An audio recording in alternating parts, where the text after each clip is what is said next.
Good morning, students. Welcome back again this English period. So, students, I hope that all of you very fine at your home and enjoy the online classes. Yes, students, all of you enjoy the classes. Okay, I hope all of you enjoy the classes and understand also. Okay, so students, today I want to take your again song of the open road, because in previous period we have to discuss about the theme, title, introduction of the poet. Okay, then special feature and one stanza also. Okay, am I right? So students, today I want to take your new stanza and we have to start the new stanza, and today we want to over this poem. Okay, आपल्याला ही poem काय करायची आहे, संपवायची आहे. So today we want to finish, we want to over this poem. So students, let's start our I think we have to complete our first stanza. Afoot and light-hearted, I take to the open road, healthy, free, the world before me, the long brown path before me leading wherever I choose.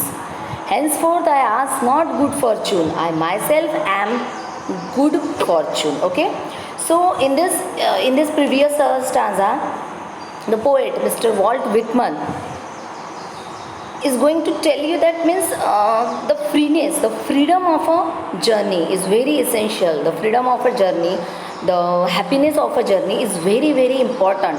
Okay, without any queries, without any tensions, we have to move forward towards our journey. And what he said again, henceforth I ask not good fortune, I myself am good fortune. That means he don't want to believe on good fortune and bad fortune. He want to big firm of. So students, he don't want to believe good fortune and bad fortune. He want to believe only himself. That means he is very hard worker, and he want to trust on his work. जे त्यांना जे सांगण्यात आलेलं आहे की त्यांचं जे म्हणणं आहे की गुड फॉर्च्यून आणि बॅड फॉर्च्यून काहीही नसतं, हे सगळं स्वतःवर डिपेंड असतं.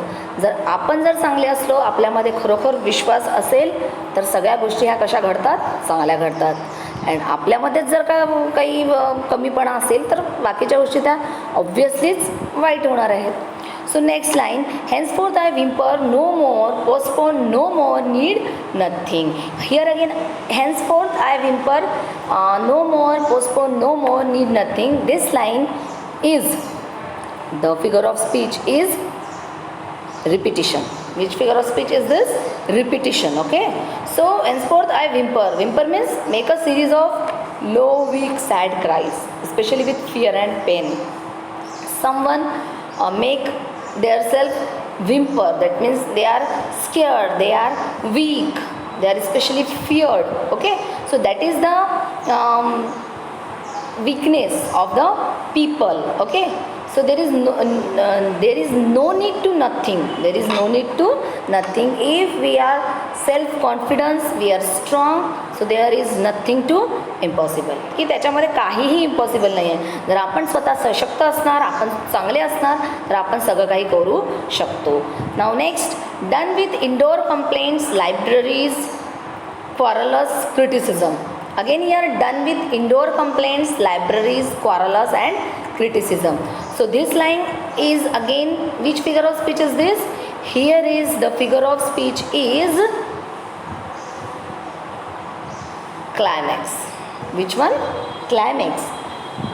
Libraries, quarrels, criticism. That means more to less. Ascending order. In ascending order. Okay. Library, then quarrels and criticism. So this is the last stage of criticism.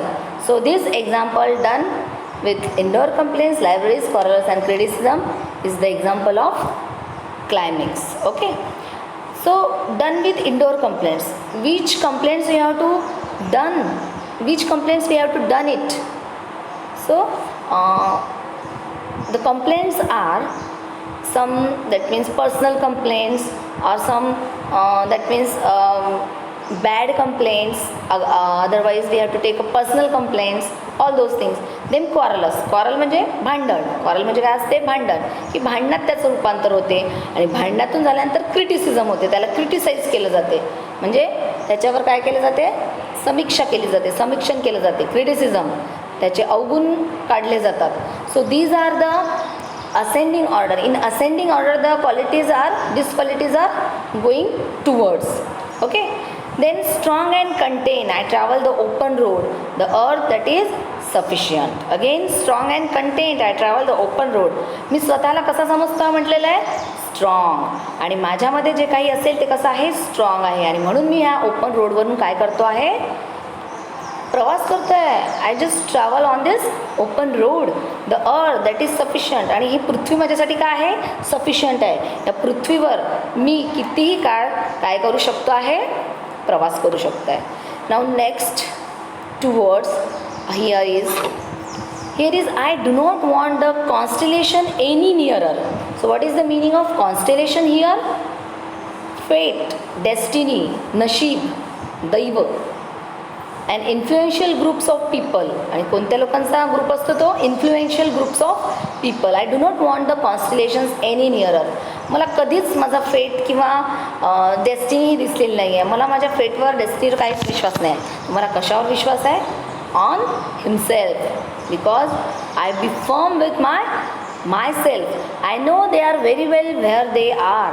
I know they are very well. That means which our belief, our strongness is very very important for us.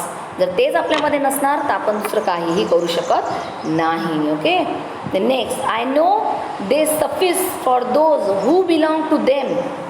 Steel here I carry my old delicious burdens. I carry them, men and women. I carry them with me wherever I go. Yes, the burdens which I carry always with myself. मी नेहमी burdens किंवा हे delicious. What is the word is here? Still here I carry my old delicious burdens. Here is again paradox. Paradox figure of speech. Still here I carry my old delicious burdens. Burdens, is it delicious? Burdens हे कधी delicious असू शकते. Burden म्हणजे Ojha, Ojha, tension. हा कधीतरी चवदार असू शकतो, उत्कृष्ट असू शकतो नाही. मग हा जो एक्झाम्पल आहे फिगर ऑफ स्पीचचा, हा कशाचा एक्झाम्पल आहे, पॅराडॉक्स. पॅराडॉक्स म्हणजे हा असा एक फिगर ऑफ स्पीच असतो ज्याच्यामध्ये गोष्ट ती खरी असते, पण कशी असते, कोणत्या रूपात मांडलेली असते, कॉमिक वे. कॉमिक वे म्हणजे कसा, ह्युमरस थिंगमध्ये मांडलेली असते, की बर्डन आहे पण तो कसा आहे, डिलिशियस, चवदार, स्वादिष्ट असा बर्डन आहे जो मी नेहमी आपल्यासोबत काय करत असतो, कॅरी करत असतो. I carry them men and women. आणि अशा लोकांनासुद्धा मी आपल्यासोबत कॅरी करतो, जे माणसं आहेत, बाया आहेत, त्यासुद्धा अशा बर्डनसारख्या आहेत ज्या नेहमी स्वतःच्या डोक्यावर ओझं घेऊन फिरतात. I carry them with me wherever I go. आणि प्रत्येक वेळेस हे सगळे बर्डन मी आपल्यासोबत घेऊन जातो. प्रत्येक वेळेस जेव्हा प्रवास करतो तर हा सगळा संपूर्ण burden, that means all the burdens are things that's type of always being with me. नेहमी तो माझ्यासोबत असतो, नेहमी काय असतो, तो माझ्यासोबत असतो. So I swear it is impossible for me to get rid of them. I am filled with them and I will feel them in return. What is the, that means these two lines are concluding lines. Okay, these two lines are concluding lines. ह्या ज्या दोन ओळी आहेत ह्या या पोयमच्या काय आहेत, concluding lines आहेत. त्याच्यामध्ये सारांश सांगितलेला आहे, सार सांगितलेलं आहे कवितेचं.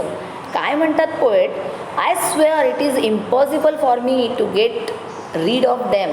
माझ्यासाठी हे फार कठीण आहे. खरं शपथ घेऊन सांगतो आहे की माझ्यासाठी हे काय आहे, फार कठीण आहे की एवढं ओझं घेऊन, आपल्या डोक्यावर ओझं घेऊन एवढा प्रवास करणे. आणि तोही कसा करणे, बिंदास, ज्याच्यामध्ये कोणतीच अडचण नसायला पाहिजे, कोणत्याच शॉक वगैरे नसायला पाहिजे, किंवा कोणत्याच काय म्हणतात त्याला, क्वेरीज, कोणत्या टेन्शन, कोणती चिंता नसायला पाहिजे.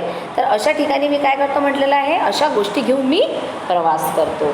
I am feel with them and I will feel them in return. Yes, मी त्यांच्यासोबतच त्या भरून घेतो. And I will them in return, आणि त्याच मी त्यांना परतही करणार आहे. असं ते म्हणतात की ज्या गोष्टी माझ्यासोबत आहेत, ज्या गोष्टी माझ्यासोबत आहेत जरी त्या वर्ड नसल्या तरी मी त्यांना काय करतो आहे आपल्यासोबतच ठेवत आहो आणि काय करतो की त्याच गोष्टी मी भविष्यात त्यांना परतही देणार आहो. पण प्रवास करताना मात्र मी कुठलाही टेन्शन किंवा कुठलीही चिंता आपल्या डोक्यावर घेत नाही. जर आपण आपल्या आयुष्यात असा प्रवास केला तर तो प्रवास कसा होतो आपला सुरळीत होतो, सुरक्षित होतो. पण जर आपण असा प्रवास केला नाही आणि डोक्यावर जर का ओझं घेऊन फिरलो तर आपला असा कोणताही प्रवास सुखकर होत नाही, तो नेहमी दुःखी होत असतो असं सांगण्यात आलेलं आहे. So all of you students understood this poem. तुम्हाला पोएम समजली आहे? परत एकदा मी तुम्हाला त्यांचं पूर्ण थीम सांगते की या थीममध्ये काय सांगितलेलं होतं की पोएट्सचं याच्यामध्ये काय सांगितलेलं आहे व्ह्यूनेस and which one view positive view. त्यांचं काय सांगितलेलं आहे याच्यामध्ये पॉझिटिव्ह व्ह्यू त्यांनी आपल्याशी शेअर केलेला आहे. त्यांनी म्हटलेलं आहे की कधीही प्रवास करताना आपल्या डोक्यावर कोणतंही ओझं कोणतंही टेन्शन घेऊ नये. Without tension, without any queries, without any that means without any queries, yes without any queries and tension आपल्याला काय करायचं आहे प्रवास करायचा आहे. आणि या प्रवासामधून जो साध्य होईल तो आपल्याला आपल्या आयुष्यात जमा करून ठेवायचा आहे आणि त्यातच आपलं काय आहे सुख आहे, समाधान आहे. आणि अशा प्रकारे आपली पोयम इथे संपलेली आहे. Now this poem is over. Okay, so I hope students all of you understand very well. So students, do you understand? I hope that do you understand very well what I explained you in this poem. That means the speciality of the poem. What is the speciality of our poet? That means Walt Whitman. Again, the theme of the poem, the title of the poem, and all the figures of speech in this poem. So all of you know that this theme is going to depend his journey. Journey कशी सांगितलेली आहे तिथली freeness, freedom, Joy हे याचे 3 theme आहेत. Joy, freedom and tensionless. All those things are given here. ह्या सगळ्या गोष्टी इथे दिलेल्या आहेत आणि ह्या गोष्टी आपल्याला इथून शिकायच्या आहेत. या पोएममधून आपण बरंच काही शिकलेलो आहोत की आपल्याला जो प्रवास असतो किंवा जीवनाचाही प्रवास आपल्याला कसा करायचा आहे सुखकर करायचा असेल तर कोणतीही चिंता, कोणताही टेन्शन, कोणताही ताण आपल्या डोक्यावर ठेवू नये. Without tension, without that means queries आपल्याला हा जगायचा आहे. तर प्रत्येक क्षण हा कसा असतो आपल्यासाठी नवीन असतो आणि तो प्रत्येक क्षण आपल्याला असा जमा करून ठेवायला पाहिजे. That means we have to gather every moment in our life and this moment is going to become unforgettable, memorable, okay, in our life without any queries and without any tensions. ह्या आपल्या tension मुक्त, चिंतामुक्त होऊन आपल्याला काय करायचं आहे हा प्रवास करायचा आहे. आणि जे वॉल्ट व्हिटमन होते ते तर अतिशयच कसे होते वॉल्ट व्हिटमन स्वतः ते एक पॉझिटिव्ह ज्याच्यामध्ये पॉझिटिव्हनेस असते तसे होते ते, समजलं. तर अशा प्रकारे त्यांनी ही जी पोयम आहे ही आपल्याला सांगितली आहे आणि खरंच त्याच्यामध्ये त्यांचं म्हणजे कौतुक करण्यासारखंच आहे की त्यांनी जे काही आपल्याला गोष्टी शिकवलेल्या आहेत किंवा सांगितलेल्या आहेत त्या अतिशय बोध घेण्यासारख्या आहेत. तर स्टुडंट्स मला तुम्हाला सांगावंसं वाटेल की आता ही जी पोयम आपली संपलेली आहे याच्यानंतर I will send you a PDF. Okay, I will send you a PDF on question answers of the poem. Question answers वर आपल्याला एक PDF मी तुम्हाला पाठवणार आहे. तो PDF तुम्हाला काय करायचा आहे समजून म्हणजे लिहायचं आहे. तुमच्या नोटबुकमध्ये ह्या पोएमचे तुम्हाला क्वेश्चन आन्सर्स लिहायचे आहेत. त्याआधी जी आपली ऑनलाईन मीटिंग होणार आहे आज जी ऑनलाईन मीटिंग होणार आहे म्हणजे जो टायमिंग मी तुम्हाला टाकला आहे 1:30चा त्या टायमिंगमध्ये मी तुम्हाला जे PDF पाठवणार आहे ते सगळं डिस्कस करणार आहोत आपण की पोएममध्ये काय दिलेलं आहे, कोणत्या क्वेश्चन्स आन्सर दिलेले आहेत, फिगर्स ऑफ स्पीच कसे असतात, काय असते त्याच्यामध्ये ते मी तिथे तुम्हाला समजावून सांगणार ऑनलाईन क्लासमध्ये. त्यामुळे जास्तीत जास्त मुलांनी ऑनलाईन क्लासेसमध्ये जुळायला पाहिजे आहे. तर ठीक आहे मुलांना, आजचा सेशन आजचा व्हिडिओ इथपर्यंतच आहे की मला तुम्हाला ही पोएम संपायची होती आणि त्याच्यानंतर आपण आपला नेक्स्ट पार्ट घेऊया जो राहील रायटिंग स्किलचा. आणि त्या रायटिंग स्किलमध्ये मी तुम्हाला काही समजून देण्याचा प्रयत्न करेन आणि बघू आता काय होते तर. नाहीतर मग ऑनलाईन क्लासेसमध्ये मला तुम्हाला समजावून द्यावं लागेल की what is actual in the sentence. Okay, so students, now this is time is for our closeness. Okay, so I hope that all of you understood very well this